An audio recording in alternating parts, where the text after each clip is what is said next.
A very new and welcome to another installment of Bophelong, the show that brings you all things now. With an HIV prevalence of 16.6% among Africans aged between the ages of 49 years, South Africa has the HIV epidemic in the world. Our population is still, then does South Africa still has hold on to stigma? Today on Bophelong, young and passionate Rhulani, he shares with us his story of himself in a village that did not understand sexuality, testing positive for HIV, and then the toughest for him is disclosing of his aunt. This report is compiled by Leo. Take a look. Meet Rhulani Ndobe, Malamulele village in Limpopo. Growing up, he admired his male teachers to play with the girls and dolls. He knew he was, but couldn't put his finger on it. Born, bred, in a small village called Limpopo, some 20 years ago, and growing up in the village, I kind of like grew up with confusion, not understanding the. I was like into girls and playing with them. I didn't understand like what was happening in me. Some years ago, I read like, a magazine. They were talking that describe the person I was, and I compared my characteristics and what was described in the magazine, and I basically they were talking about Atlanta. Okay, I'm this character and I'm gay. In 2004, everything became clear when he read about gays and lesbians and when he saw a gay scene on television. I remember at some stage calling a meeting in the say like, you know what, people, and proud. I'm not gonna let decide who I should be. Wow, people were confused, like chaos and stuff like that. And he says surprisingly there were those supportive, now known as an openly gay rural area with little opportunity about his future. I come from this advantage area and to be like, you know, like every black child doctor and stuff like that. My mate good when I get to high school. I decided like, I remember saying like a chartered accountant 200K a month.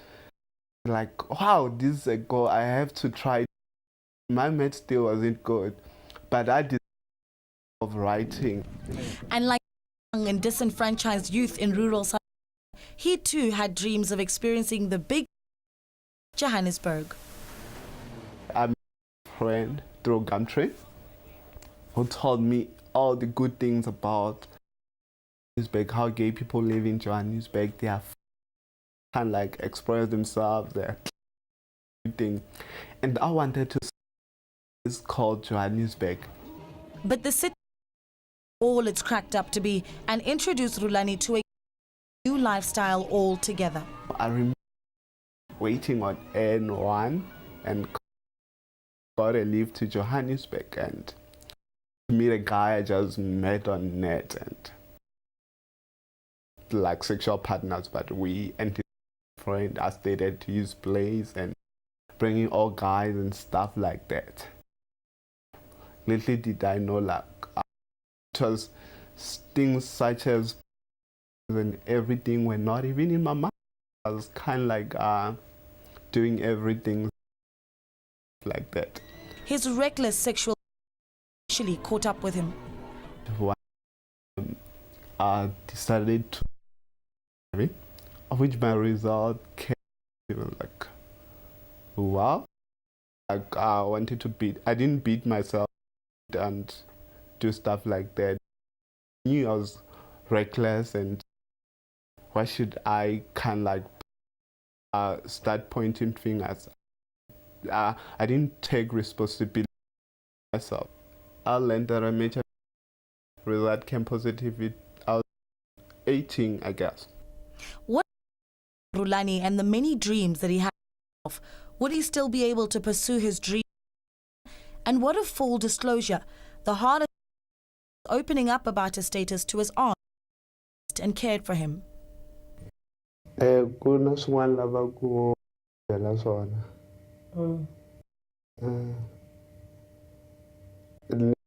Kula ta rhandza ku ri ni khensa ku va mi kurisini hambi swi tikatikanyana. Hi 2008 hi ti 2 ta December ni a clinic ni ya test loko ni heta ku ti-result to huma ni HIV positive.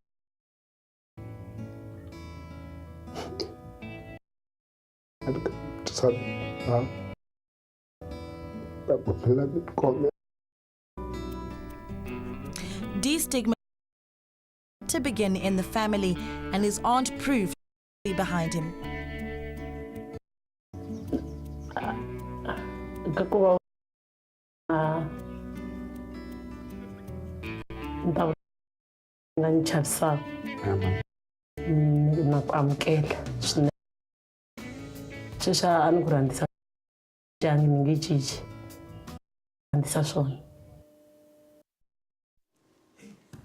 After the break, we continue with Roulani and we see if he still has the strength to persevere his dreams.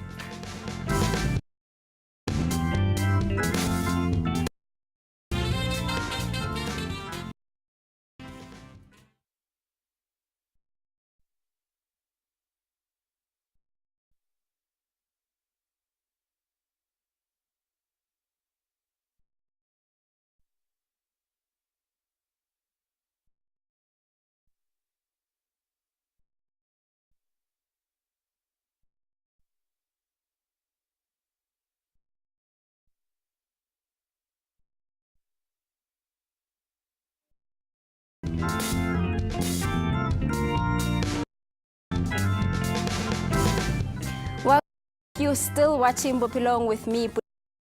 We continue with the story of and brave Rhulani Ndobe. We saw him disclosing of his status. If he could make an announcement in a class of sexual orientation, it's certainly about how vocal and how he will be his HIV status, aiming to achieve his dream of being and an entertainer. The next of Rhulani Chauke was to disclose of his city of Malamulele in Muchibisi. I wasn't hate. It was like it gave me more power to hate the rural people and stuff like that. I was in this is my time to them and tell them maybe they'll like it will also help those like out and shine like me. They were people were kind of like they were still considered to be in BC. I don't think you a light if you are talking about HIV on the street and disclosing your status. People disassociate themselves to you and kind of like start hating for something they blame to bring chaos in their village.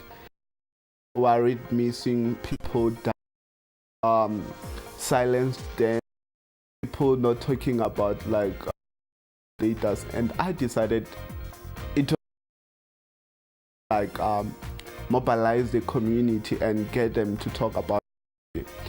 Mina Rhulani Chauke asukundra namutlha ilemuka ku ri mugangeni wa si hambi ka swa ti HIV swi vulavuliweni HIV yi eno ni ve ni ya kombisa ka yindlu yo testa laha loko ni test the result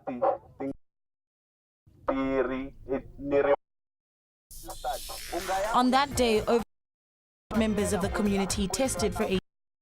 Stigma was being broken. It is something I wasn't expecting.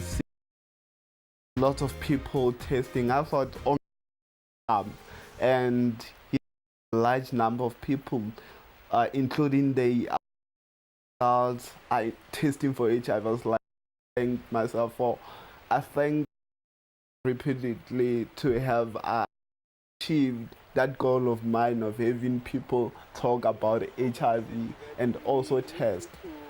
I decided to do a campaign where I can create an awareness, calling young people and adults to that platform and start talking about it. And in that campaign status of which encouraged people in the village to start about HIV, and they also, and everything went well, and it's now adopted it an annual campaign under my foundation, Rhulani Childcare Foundation. Part of Rhulani's dream was fulfilled, the remaining own personal achievement. I went to work as a journalist without her knowing. This Saturday, the members of the biggest church, hope you mention it by name. So it was just one of the biggest in the country. So I was to go and cover a story there, and I was there as a member of the church as well. She cameras, and I was like, okay. Well, I like journalism. When Roulani found an opportunity by for young storytellers and filmmakers, that he saw that his challenges could to his dreams.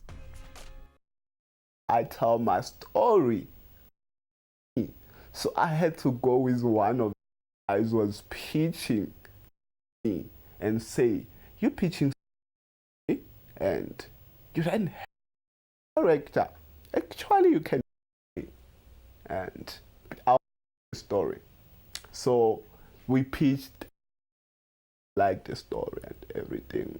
They were crying and everything there in the we were pitching. So yeah. And I was opportunity to work in the docu filmed in Limpopo.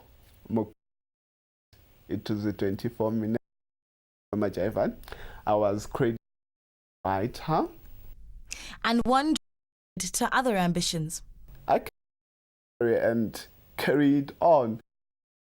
Now I have to go this craft of mine by going to apply to National Electronic Media Institute of South Africa, NEMISA, which is Canva something.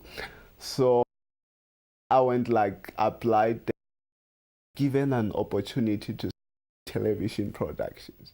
I'd like to see rural areas getting to talk about it and things that such as HIV and AIDS, drug use, and as an list of in any issue.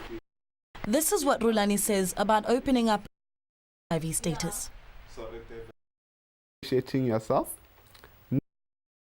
have a vision, know where you and where you come from, and your current situations, who you are.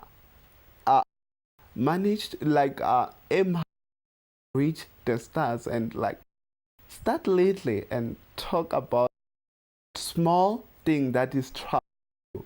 Share it with somebody and you'll be there talking openly.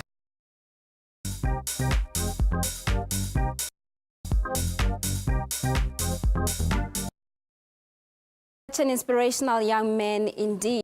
After the break, we will be joined in studio by a health and a relationship to unpack the disclosure and status, and we ask the question, how far have we come with regard to stigmatizing HIV?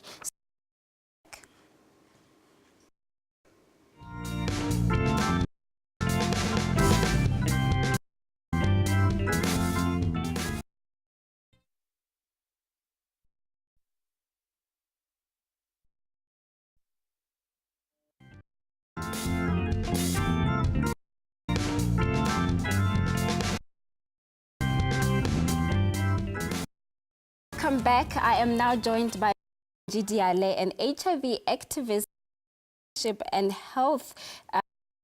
Mama, welcome to the show. To unpack the whole issue of down the stigma and the whole thing of disclosing your HIV to your family or those around you. So, Mama, what is the stigma? All the stigma that's attached to HIV? It's multiple things, but I'll focus on maybe 4 things. The first thing is itself simply means ha batho ba bua ka tsela e sa tlhompheng boena ba gago botho ba gago maemo a bolwetse bo o na le a gona motho ba tlang HIV from the tap. It's not a disease that 30 years, if they can say there's a cure tomorrow morning, you don't have it anymore, you certainly are going to do that. It's not a good disease. Could deteriorate your immune system. Malwetse are multiple before tlhokofala. Fortunately, go na le treatment. Ntlha ke gore stigma se simolla yo o na le bolwetse bo. Wa utlwa o amogela bolwetse jang? If we gele gore bolwetse bo mo mmeleng wa gago stigmatizing. So already preconceived ideas ka gore then in ne batho ba nna ha ba go bilaela ka gore kana go ngwe bo iponagatsa ka matshwao a one a kere able to see symptoms and they start labeling symptoms. Once they it starts as gossip, the next person, and then when we call it stigma, people are talking in different things that they think you have done. Chastise, they start saying khale banti khala tsa mala ba tsetsana ba itlhokomele wa bona, they start saying about your life, how you behaved, your lifestyle. So that's where stigma is. But it grows from stigma. It becomes a lifestyle. You can't go anywhere. People now start you how will go funeraling ulo ka se dijo tsa motho na grave we katile dimo wa bona those people are not very much knowledgeable about disease, not understanding the modes of transmission. That is what stigma is about. What we do to break down this? Do you educate people enough? So, I mean, I will refer back to the incident that Rhulani, that when Rhulani actually have HIVs, he met and it was just that once. You know, it's not Rhulani was not, you know, you know, you people about the HIV itself to attach all their preconceived ideas of what it is and how you could have gotten it.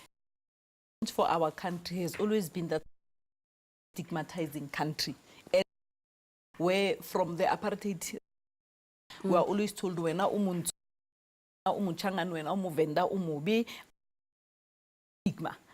So because there's a habit of prescribing people, meditating on a personality, know the person better. In your teaching, you explaining the disease itself. What is the history of the disease? Where does the disease come from? What in being HIV positive? Would somebody become HIV positive? Young. How long? And disease but also count most crucial elements in the community, in the house, the person themselves, because of how it was breaking out as a sex disease. Sexual transmitted infections is one of those, but then it a disease that is visible of the sex organs. You understand? It broke out like that. But by teaching people what is it itself, how long does it take, not visible same time, and how from being visible. So Obaruta, all these are how the disease has been staged, which is 4 different stages. The first metastasize a juang, a grow a juang, a death. But the final stage, and there's the fact that you can from being very sick to becoming very as good as I look right now. HIV for more than 20 That's years. absolutely true. see. You look fantastic. Just an amazing personality to have. I would also like to add on one. You can never teach people enough because people, they're talking about it. You turn on the TV, it's the radio, but I'm like, really learning. Are you listening? Are you understanding? So that there's change in our. So you can never say until we get to a point where we're comfortable with one another and we're able to protect ourselves in those. I believe there can never be enough. Never measures to educate about HIV. I think about people who are living with HIV. Who once in teaching something, leave teaching other people. It's not going to. We're teaching people, and yet the people living with the disease themselves are misbehaving. They get themselves labeled. You also spoke about issue here, disclose. The same as stigma. So the mirror once you are diagnosed. For ongoing counseling, people from counseling. Once you are diagnosed, the first fear, feel the fear and do it anyway. Go back for second, third, and fourth, and fifth until you can look in the mirror and say, I'm in HIV positive. And you'll start by tears will come. You wipe them. The next time, continue speaking to yourself on the mirror. You are dealing with accepting that the disease is in your body, not controlling your life, but it's inside. It can be preventable and it can be so that you live long.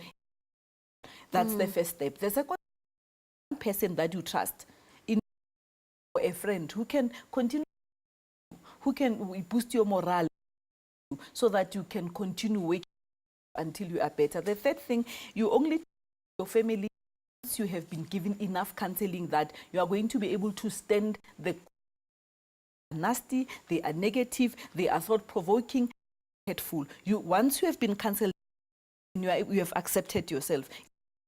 With anyone and everyone who asks you questions, you will answer the feeling that you need to retaliate. It's not a fight. So disclosure doesn't have to be such a big thing where you can take the speaker, where go demand and tell everyone where you can with someone that you really trust at a time. So Mama, I mean, if you look at Rhulani as well, I'll go back to the insert that we had when he told, and he also said, I'm HIV positive and I'm gay. You know, one would think it could have gone terribly wrong in the rural area, you know, and then people got things, you know, very much conservative. Sure. How do you make sure that you're safe, close, and you're as brave as he is? How do you protect yourself? The first element is belong. We things years ago, around 1999, building support groups. This is people living with HIV, of time frames come to help one another to deal with the disease, with the treatment issues, to deal with decide what kind of treatment to take, when to take, should you take, those kinds of issues. Who do you disclose first? Your partner, your friends, the community. Taught the values of in a sacred environment where you are protected. Who will stand by you? Who will fight with you? Who will be there to come? It's shocking because the reactions are different. But when you have this group, when you get off the podium, they are there with you. And some of them have disclosed publicly. If it's not in the same community, it's always better if it's in the same. But if it's in a different community, they've just said, know the reactions, they've dealt with the reactions, they are there to cover. Down the podium, they are there. They give you a hug. They say, congratulations, you've done well. So however the community or your family reacts, you have a support. Very important. Thank you so much, Mama. You and I can go on and on and on because there's so much. But unfortunately, that's how we end of our program. And if you do communicate with us more about this, you can find us on Twitter. Handle is Bophelong Show. As for me, next week Saturday at 5:30. Goodbye. Thank you, Mama.